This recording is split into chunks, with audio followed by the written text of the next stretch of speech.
लीजिए सुनिए आचार्य चतुर्सेन शास्त्री के लिखे उपन्यास वयम रक्षामः का भाग 124 विशल्य संजीवनी मेरी यानी समीर गोस्वामी की आवाज में। उस दिन काल समर में राम के अतिरिक्त किसी भांति सुग्रीव, कपिध्वज हनुमंत और रक्षपति विभीषण, देवकुमार कार्तिकेय और वज्रपाणि इंद्र, ये ही 5 अक्षत बचे थे। विभीषण ने भगीरथ प्रयत्न से घूम घूम कर सांत्वना देकर वानरों को एकत्रित किया। वे सब राम के चारों ओर बैठकर विलाप करने लगे। अंगद, नील, द्विविद, शरभ, जाम्बवान, सुषेण, मैंद, नील, ज्योतिर्मुख आदि वीर शिरोमणि शरबिद्ध शतविशत भूमि पर अचेत पड़े थे। विभीषण ने पराक्रमी वीर शिरोमणि सुषेण को सैकड़ों बाणों से विद्ध पड़े सर्प की भांति भारी भारी सांस लेते देखा। उन्हें चेताकर कहा, बड़ी प्रसन्नता की बात है कि आपका जीवन बच गया। हनुमान तो जीवित हैं। हनुमान अक्षत हैं। बड़ी बात है। यदि हनुमान जीवित हैं तो सारी ही वानर सैन्य बच गई समझिए। किंतु सौमित्र। विभीषण के नेत्रों में जल भर आया, कंठ अवरुद्ध हो गया। क्या नहीं रहे? अभी जीवित है परंतु मुमूर्षु। तो मुझे आप सौमित्र के निकट ले चलिए। सुषेण बड़े कष्ट से उठकर विभीषण के सहारे चलकर वहां आए जहां रणांगण में सौमित्र बेसुध पड़े थे। श्रीराम लक्ष्मण के निश्चल रक्तप्लुत शरीर को बाहुओं में समेटे बैठे थे।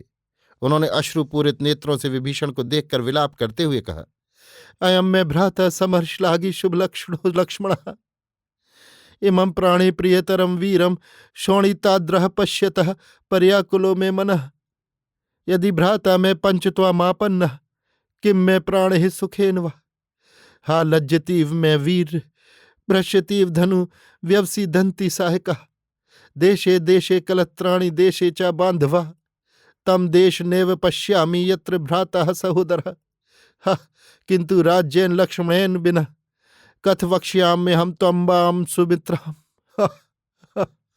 सुषेण ने ध्यान से सुमित्र को देखकर कहा, नाना लक्ष्मी वर्धनो लक्ष्मणः पंचत्वमापन्नः नास्य वक्त्रम विकृतम न च श्यामत्वमागतम नरशार्दुल इमा वैकल्लव्य कारणीम बुद्धिम त्यज।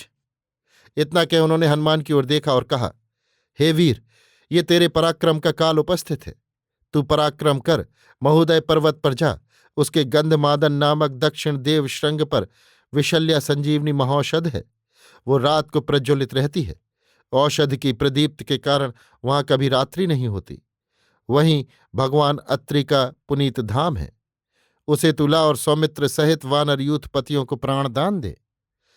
हनुमान ने नेत्रों में जल भरकर राम के चरण छुए परिक्रमा की।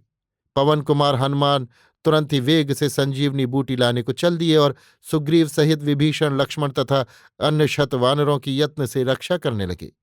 पीड़ित और व्यथित वानर विभीषण के धैर्य वचन और संजीवनी बूटी का महात्म्य सुन आशा और आशंका से अभिभूत हो हनुमंत का आसरा ताकने लगे। विभीषण चिंता करके क्षितिज की ओर निहारने लगे। इसी समय हनुमान संजीवनी बूटी लेकर आ गए। राक्षसेंद्र ने उन्हें कंठ से लगा लिया।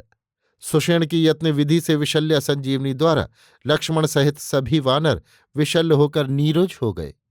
एक बार फिर आशा और आनंद की लहर वानर सैन्य में व्याप गई। राम ने हनुमान को हृदय से लगाकर अश्रुपात किया। वानरेंद्रों को ऐसा प्रतीत हुआ जैसे सब सोकर जगे हों। अब सब वानर चैतन्य हो क्रोध और हर्ष में भरकर जोर जोर से हर्षनाद करने और राक्षसों से बदला लेने की विकट चेष्टाएं करने लगे।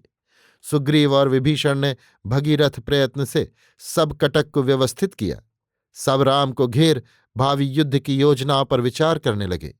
वानर सैन्य में युद्ध के धौंसे बज उठे। उन्होंने फिर लंका के चारों ओर अपने सुदृढ़ मोर्चे बांध लिए। अभी आप सुन रहे थे आचार्य चतुर्सेन शास्त्री के लिखे उपन्यास वयम रक्षामः का भाग 124 विशल्य संजीवनी मेरी यानी समीर गोस्वामी की आवाज में।